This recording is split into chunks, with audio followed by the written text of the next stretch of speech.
एक बार फिर स्वागत है आप सभी का वन पॉइंट स्टडी चैनल पर। दोस्तों, हम पढ़ रहे हैं आर्थिक समीक्षा राजस्थान की 2021, एकदम लेटेस्ट, अभी जो कि फरवरी 2021 में आई है। दोस्तों, इस वीडियो की शुरुआत हम एक मोटिवेशनल कोट्स के साथ करते हैं कि यदि किसी काम को करने में डर लगे तो याद रखना यह संकेत है कि आपका काम वाकई में बहादुरी से भरा हुआ है। यदि आपको किसी काम को करने में डर लग रहा है, एक बार झिझक हो रही है, तो ये संकेत ये है कि आपका काम बहुत बहादुरी से भरा हुआ है। अगर सामान्य कार्य होता तो हर कोई कर लेता है ना, एक कायर व्यक्ति भी वो कार्य कर लेता, लेकिन चूंकि आप बहादुर हो इसलिए उस काम को आप करने की बात कर रहे हो, वो डर है। जैसे कि मान के चलिए कि किसी बड़े व्यक्ति से मिलना है, किसी राष्ट्रपति से मिलना है या फिर मुख्यमंत्री से मिलना है, तो आपको एक बार झिझक होती है, डर लगता है। किसी कलेक्टर से मिलना हो तो डर लगता है। क्यों डर लगता है? क्योंकि वो काम वाकई में बड़ा है अपने आप में, है ना। तो किसी भी काम को करने में डर लग रहा है तो याद रखो कि वो काम बहुत बड़ा है, इसलिए बड़े चलो उसके पीछे। ठीक है, तो ये वीडियो आप अंत तक देखिएगा। ये भी काम एक बहुत बहादुरी बड़ा है, ठीक है, क्योंकि ये आर्थिक समीक्षा में केवल आंकड़े हैं, तो इसको रोचक नहीं बनाया जा सकता है। मैं कोशिश की है मैंने आपको कि एज सिंप्लीफाई एज दैट जितना मैं कर सकता हूँ। ठीक है, चलिए हम स्टार्ट करते हैं। और ये हमारा आर्थिक समीक्षा का सेकंड वीडियो रहेगा। पहला वीडियो मैं इस चैनल पर पोस्ट कर चुका हूँ, आप जाके देख लीजिएगा। दोस्तों, ये नोट्स मैंने आप लोगों के लिए बनाए हैं। पहली चीज़ इन नोट्स के अंदर जो याद करने योग्य महत्वपूर्ण तथ्य हमारी आर्थिक समीक्षा में आए हैं इस बार, कि सकल राज्य घरेलू उत्पाद राजस्थान का कितना है। तो दोस्तों, मैं आपको पहले वीडियो में बता चुका हूँ कि इसी को हम क्या कहते हैं, राज्य की आय कहते हैं। ये लिखा हुआ है, मैं अपनी तरफ से नहीं बताता हूँ। राज्य आय आपसे पूछ लिया जाए राज्य आय का से क्या संदर्भ है, क्या मतलब है, तो आप बताएंगे सकल राज्य घरेलू उत्पाद को क्या कहा जाता है, राज्य आय। इसको दो प्रकार से कैलकुलेट किया जाता है। पहला है स्थिर कीमतों पर, दूसरा है प्रचलित कीमतों पर। स्थिर कीमतों पर कैसे कैलकुलेट किया जाता है वो मैं आपको गई वीडियो में समझा चुका हूँ, वहाँ से देख लीजिएगा। लेकिन स्थिर कीमतों पर यानी 2011-12 हमने ईयर लिया हुआ है, बेस ईयर क्या लिया है, 2011-12। 2011-12 में राजस्थान की जो इनकम है वो कितनी है, 6,43,222 करोड़। ये याद रखिएगा, 6,43,222 करोड़। इसके बाद में राजस्थान की इनकम प्रचलित कीमतों पर कितनी है, 9,57,912 है। ये एक ज़्यादा एक्स्ट्रा में आ गया है, तो 9,57,912 याद रहेगी आपको। अब चूंकि दोस्तों आपको पता है इस कोरोना काल में हर व्यक्ति की इनकम घटी है, तो हमारे राजस्थान की इनकम भी घटी है। अगर हम पूछें कि राजस्थान की जो इनकम है इसकी वृद्धि कितनी रही, तो आप कहेंगे कि सर वृद्धि तो नहीं रही, कमी रही कोरोना की वजह से। तो वृद्धि कितनी रही, तो वृद्धि दर पूछी है तो हम माइनस का चिन्ह लगा के बताएंगे। ये माइनस का चिन्ह जो है ये कमी को डिनोट करता है। दोस्तों, मैं आपको एक बहुत इंपॉर्टेंट बात बता देता हूँ कि अगर आपसे पूछा जाए कि कमी की दर बताइए, कमी की दर, तो कमी की दर से अंडरस्टूड है कि आपको माइनस नहीं लगाना है, ये नहीं बताना है कि -6.61 रही, नहीं, आपको सीधा बताना है कि 6.61% कमी रही। अब चूंकि यहाँ ये पूछ रहा है वृद्धि दर, इसलिए हमने माइनस लगाया है, क्योंकि माइनस का चिन्ह जो है ऑलरेडी कमी को दिखा रहा है।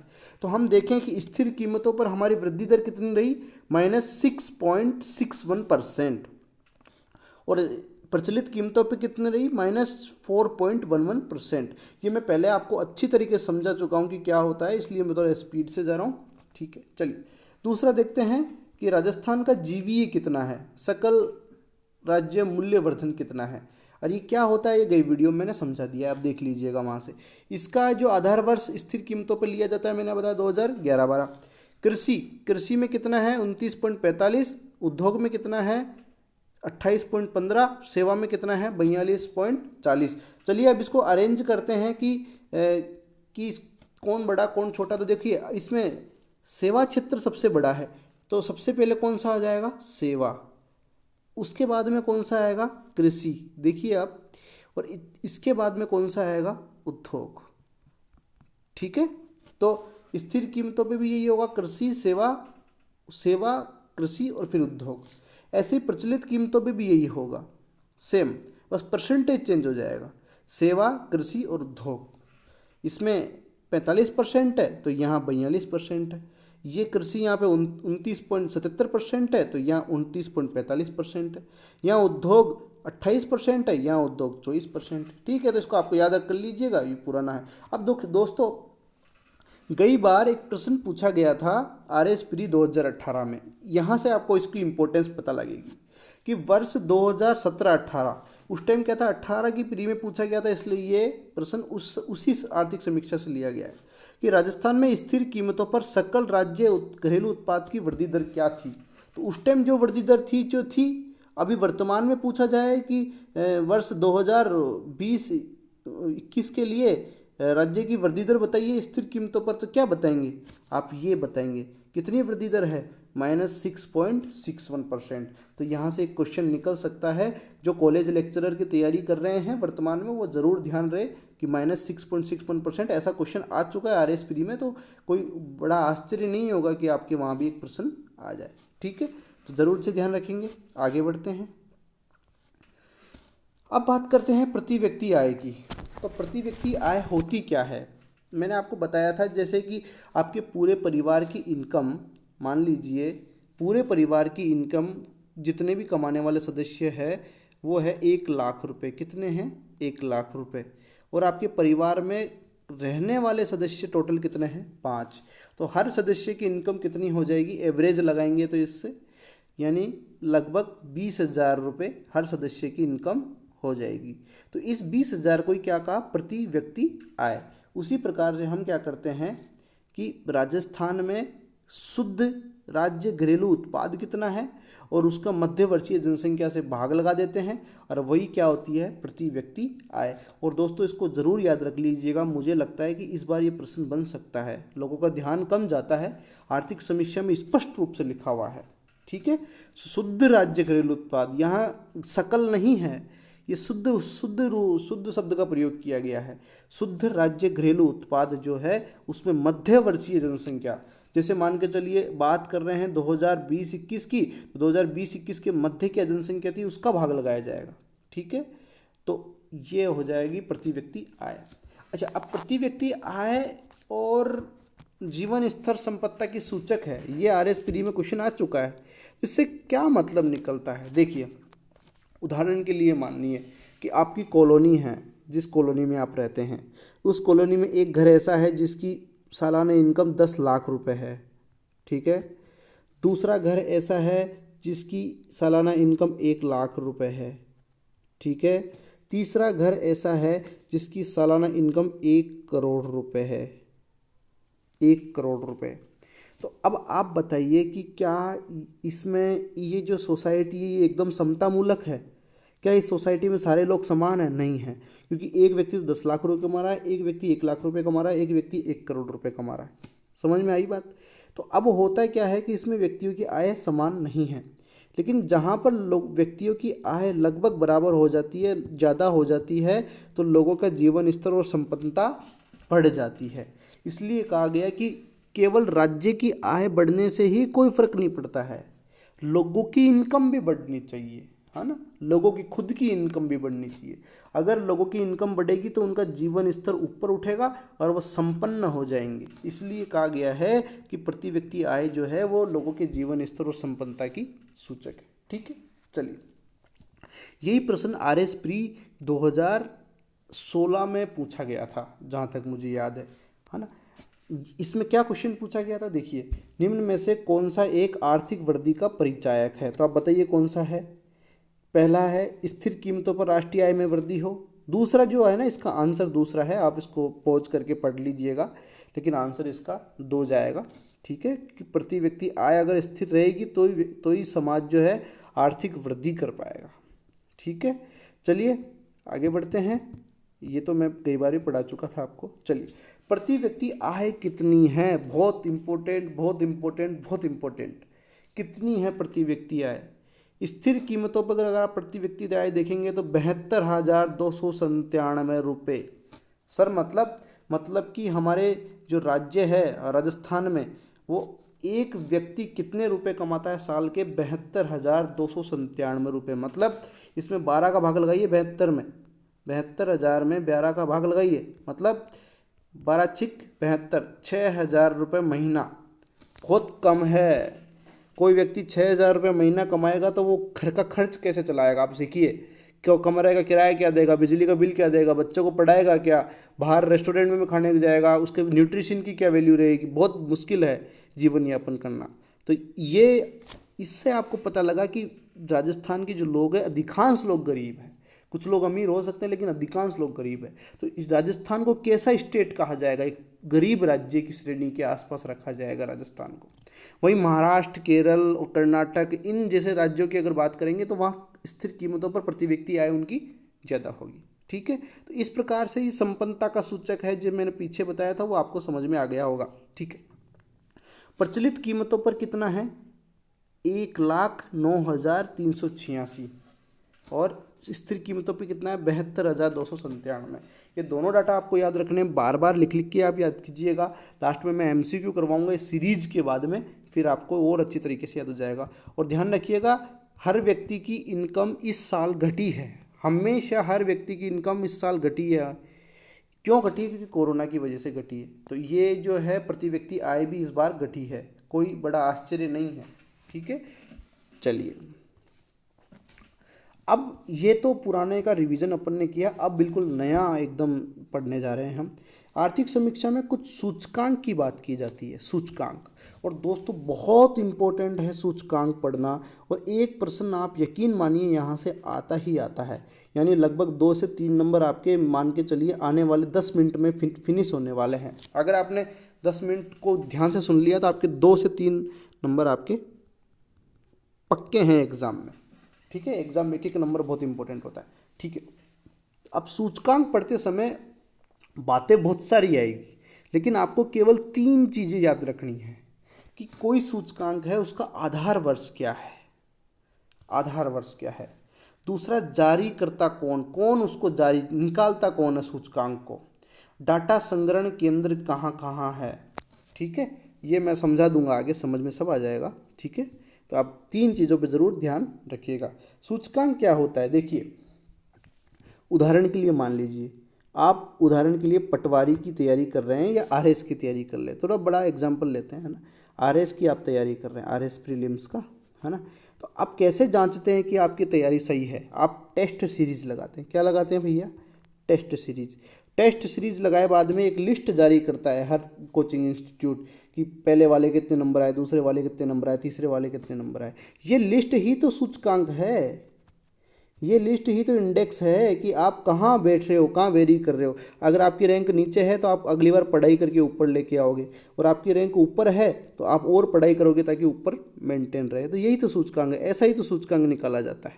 ये टेस्ट, यही इंडेक्स है सारे, कुछ नहीं है, ज़्यादा बड़ी बात नहीं है। बस अब देख लीजिए कि इसमें क्वेश्चन कैसे आता है सूचकांक के अंदर। देखिए आरएस प्री 2018, आरएस प्री 2016 में एकदम सेम क्वेश्चन पूछा गया है, कुछ भी अंतर नहीं पड़ा है, सेम क्वेश्चन। ये रिपीटेड क्वेश्चन है, रिपीटेड।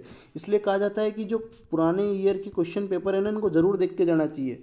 लगभग 100 में से 5 से 10 क्वेश्चन रिपीट हो जाते हैं। ठीक है, तो देखिए क्या क्वेश्चन रिपीट हुआ है, और मेरे को लगता है इस बार कॉलेज लेक्चरर में भी वापस ही रिपीट होगा कि राज्य के सामान्य थोक मूल्य सूचकांक का आधार वर्ष क्या है। देखो इसमें राजस्थान की बात की गई है, इस क्वेश्चन में इंपॉर्टेंट यही है, इसमें राजस्थान की बात की गई है। अगर आप भारत के WPI की बात करेंगे ना तो उसका आधार वर्ष अलग है, राजस्थान का आधार वर्ष अलग है, इसलिए ये क्वेश्चन पूछता है। ठीक है, तो चलिए इसका आधार वर्ष अब आपको आगे पता लग जाएगा, मैं नहीं बताऊंगा, आप आगे देखिएगा, फिर इस प्रश्न का उत्तर दीजिएगा लास्ट के अंदर। ठीक है, चलिए अब देखते हैं कि सूचकांक कितने प्रकार के हमारे पास है। सूचकांक हमारे पास 2 प्रकार के हैं। देखिए 2 प्रकार के सूचकांक हमारे निकाले जाते हैं राजस्थान के लेवल की बात करें। एक तो होता है थोक मूल्य सूचकांक। थोक का मतलब क्या होता है, होलसेल, बड़ी मात्रा में खरीदना। जैसे मान के चलिए कि आप एक राशन डीलर हो, तो आप गेहूं बड़ी मात्रा में लेके आएंगे, चावल बड़ी मात्रा में लेके आएंगे, चीनी बड़ी मात्रा में लेके आएंगे। मतलब आप ऐसे तो लेके आएंगे कि भाई 1 ट्रक गेहूं बेच दीजिए, 1 ट्रक आटा बेच दीजिए, ऐसे तो लेके आएंगे। तो उस समय आपको एक व्यापारी ने माल खरीदा तो उसको कितने रुपए में मिला ये होता है थोक मूल्य। क्या होता है? थोक मूल्य। और उपभोक्ता रिटेल मूल्य क्या होता है? व्यापारी से, छोटी छोटी दुकानों से हम खरीद के लाते हैं, कंज्यूमर खरीद के लाता है, तो वो मूल्य होता है उपभोक्ता मूल्य। बात समझ में आ गई? अब इन दोनों में अंतर रहता है। कभी क्या होता है कि थोक का जो प्राइस है वो कम रहता है, लेकिन उपभोक्ता का प्राइस ज़्यादा रहता है। कभी थोक का प्राइस ज़्यादा रहता है लेकिन उपभोक्ता का प्राइस कम रहता है। तो ये इनमें वेरिएशन आता है, इसलिए दोनों अलग अलग निकाले जाते हैं। तो थोक मूल्य सूचकांक को कहा जाता है होलसेल प्राइस इंडेक्स। ठीक है, चलिए। और इसका बेस ईयर जैसे कि मैंने बताया आपको 1999 2000 है। राजस्थान में, मैडम एंड सर गौर कीजिएगा, राजस्थान में इसका बेस ईयर कितना है? 1999 2000। रटने की जरूरत नहीं है, आगे सब आ रहा है, ये तो मैंने लिख दिया है सही।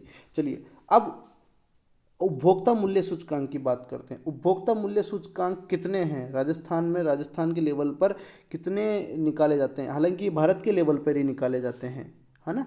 ये राजस्थान और भारत में ज़्यादा अंतर नहीं पड़ेगा उपभोक्ता मूल्य सूचकांक में, केवल अंतर कहाँ पड़ेगा? थोक मूल्य सूचकांक में। ठीक है, चलिए। उपभोक्ता मूल्य सूचकांक जो है वो 4 हैं हमारे पास। पहला, औद्योगिक श्रमिकों के लिए उपभोक्ता मूल्य सूचकांक CPI, कंज्यूमर प्राइस इंडेक्स बोलते हैं। ठीक है। दूसरा, कृषि श्रमिकों के लिए प्राइस इंडेक्स, ग्रामीण श्रमिकों के लिए प्राइस इंडेक्स, ग्रामीण एवं शहरी के लिए, शहरी लोग है ये। ऊपर वाले 3 जो प्राइस इंडेक्स है ये श्रमिकों के लिए है, लेबर के लिए है, कि लेबर को कितने रुपए में कोई माल मिल रहा है, कोई चीनी कितने रुपए में मिल रही है लेबर को, गेहूं कितने रुपए में मिल रहा है, उनको कोई भी चीज़ अगर सेवा चाहिए, बाल कटवाने हैं या मेडिक्योर पेडिक्योर जो भी करवाना है, वो कितने रुपए में हो रहा है, इस चीज़ का जो अंदाज़ा लगाते हैं वो इसके द्वारा लगाया जाता है ना। ये बहुत सिंपल सी बात है कि अगर औद्योगिक श्रमिक है, औद्योगिक श्रमिक, उसके आसपास औद्योगिक श्रमिक कहाँ रहेगा? औद्योगिक क्षेत्र में रहेगा। अब औद्योगिक क्षेत्र में चीज़ों की कीमतें क्या है उसको कौन दिखाएगा? औद्योगिक श्रमिक को हेतु CPI निकलता है उसके द्वारा। सर इसका उपयोग क्या है? इसका उपयोग यह है कि जब औद्योगिक श्रमिक होते हैं ना, उनके महंगाई के वेतन भत्ते को डिसाइड किया जाता है इससे।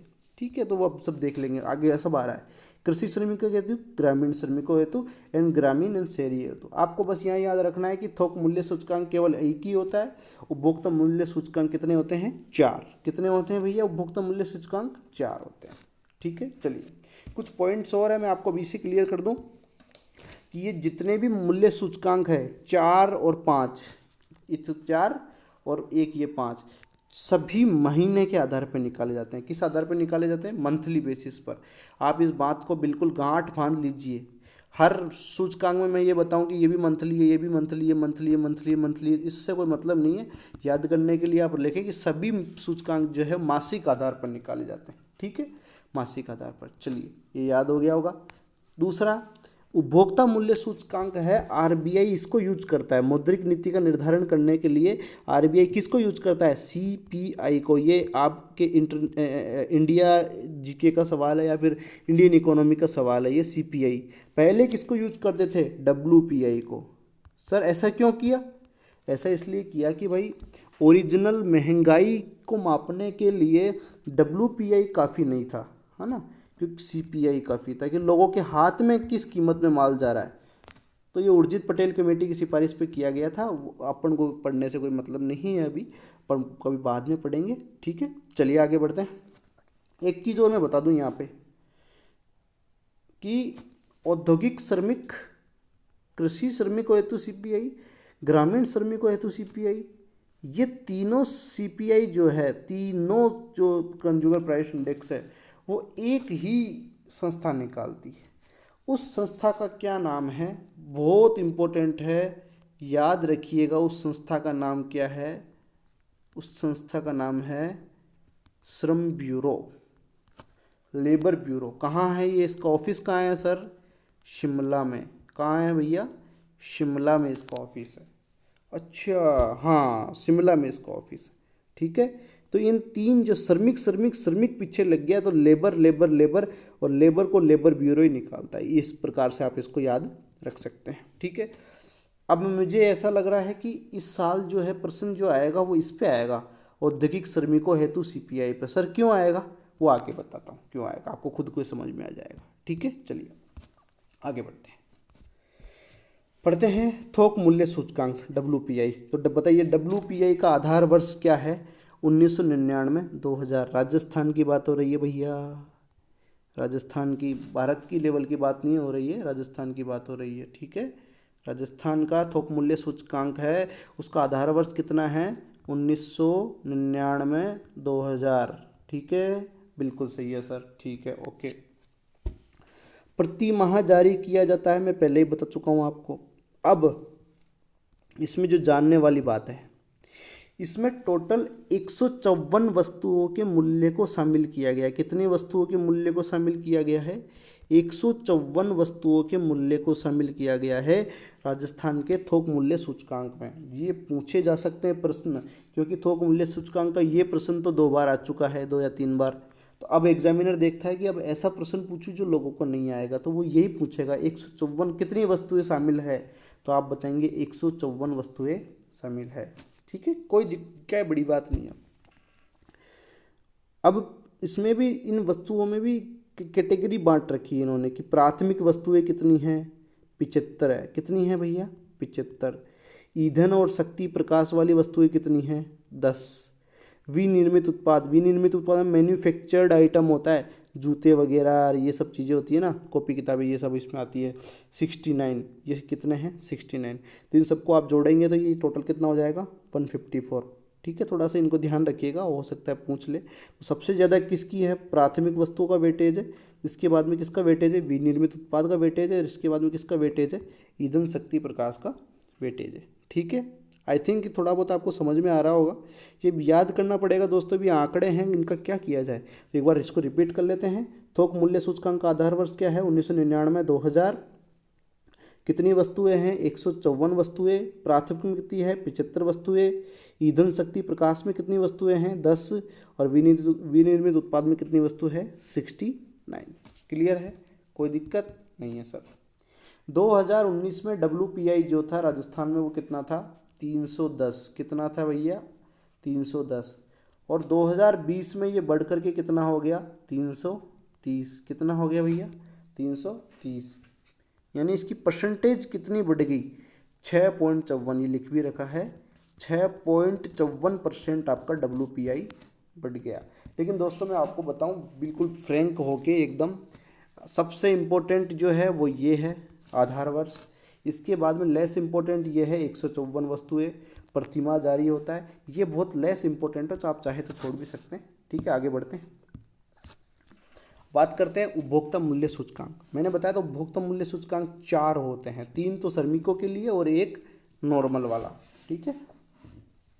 औद्योगिक श्रमिकों के लिए CPI यानी consumer price index, industrial labour, IL का मतलब क्या है यहाँ पर? IL का क्या मतलब है? IL, एक मिनट में सेट कर लेता हूँ। हाँ हाँ, IL का क्या मतलब है यहाँ पे? Industrial labour. देखिए बहुत इम्पोर्टेंट, बहुत बहुत इम्पोर्टेंट, बहुत इम्पोर्टेंट। इस औद्योगिक, ध्यान से सुनिएगा बहुत, इस औद्योगिक श्रमिकों हेतु जो सूचकांक है, इस सूचकांक में 2 बदलाव हुए हैं। कितने बदलाव हुए हैं? 2 बदलाव हुए हैं भैया, 2 बदलाव हुए हैं। इन 2 बदलावों में पहला जो बदलाव है वो है आधार वर्ष का बदलाव। तो आधार वर्ष का क्या बदलाव है सर? कि आधार वर्ष को 2020 में बदला गया है। पहले इसका आधार वर्ष अलग था, अब बदल करके इसका आधार वर्ष अलग कर दिया गया है। तो पहले वाला आपको याद नहीं रखना है, नहीं तो कंफ्यूज हो जाएंगे आप, इसलिए मैं लास्ट वाला लिखा हूँ केवल, है ना। तो 2016। तो अब आपसे पूछा जाएगा कि औद्योगिक श्रमिकों हेतु CPI का आधार वर्ष बताइए, क्या है? 2016। इसलिए मैं कह रहा था कि इसमें से प्रश्न आने की संभावना ज़्यादा है। अभी सितंबर 2020 में इसको बदल दिया है, सितंबर 2020 में। तो आप भी बताइए कि औद्योगिक श्रमिकों हेतु CPI जो निकाला गया है, इसका आधार वर्ष कितना है? 2016। क्लियर, पहला चेंज तो ये किया गया है। दूसरा चेंज क्या किया गया है कि देखिए, इसको पढ़ने से पहले आप ये देखिए, मैं क्यों बता रहा हूँ, कुछ समझाने के तरीके से बता रहा हूँ। देखिए, इसको निकालता कौन है? श्रम ब्यूरो शिमला। शिमला कहाँ है भैया? हिमाचल प्रदेश में।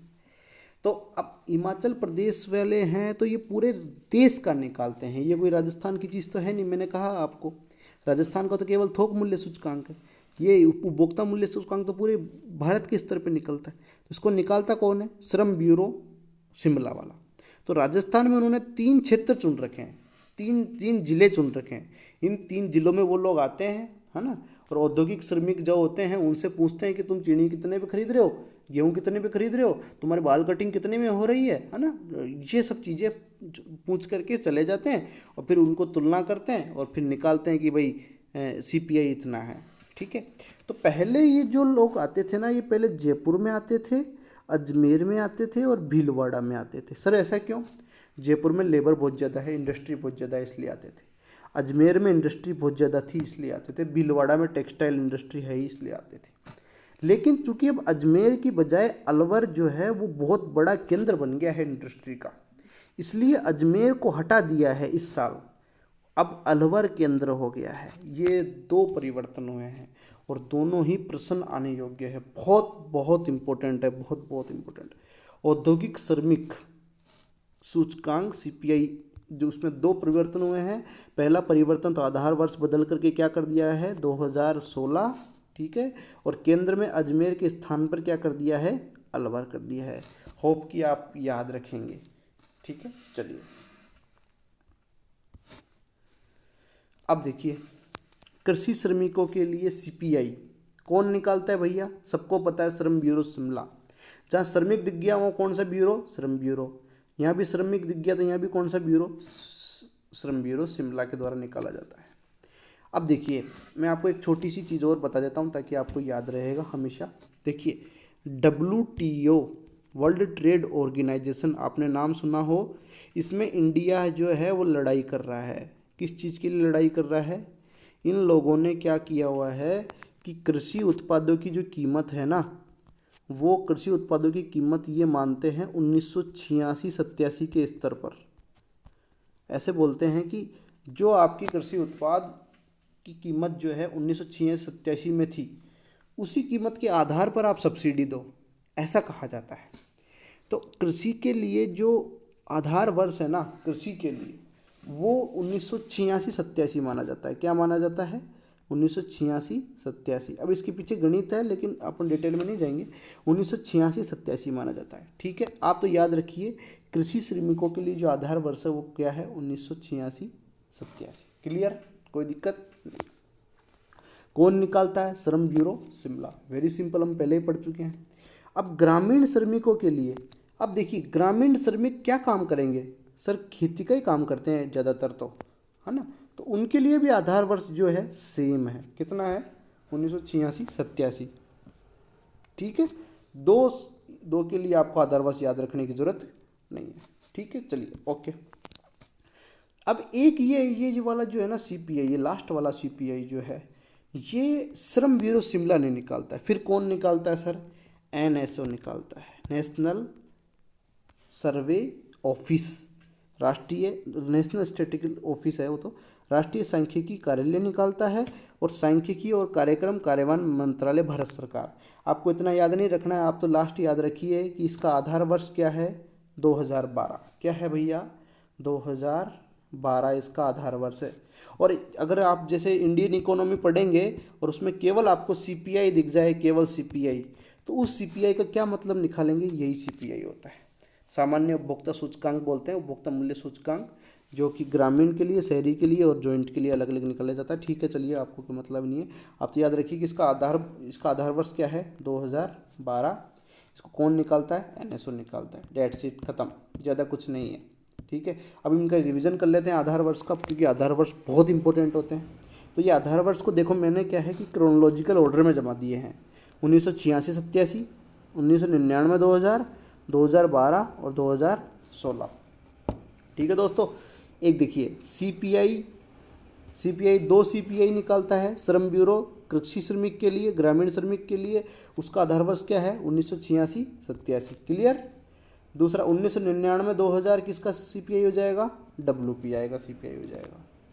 और 2012 किसका CPI हो जाएगा? 2012 जो है वो NSO निकालता है, उसका आधार वर्ष है। और 2016 जो आधार वर्ष है वो औद्योगिक श्रमिकों के लिए CPI, ये वर्तमान में चेंज किया गया है, इसलिए इस पर क्वेश्चन आ सकता है। ठीक है दोस्तों, आपको ये वीडियो कैसा लगा कमेंट करके हमें ज़रूर बताइएगा। ठीक है, और हम तीसरे वीडियो के लिए आप आगे देखते रहें। जय हिंद, वंदे मातरम।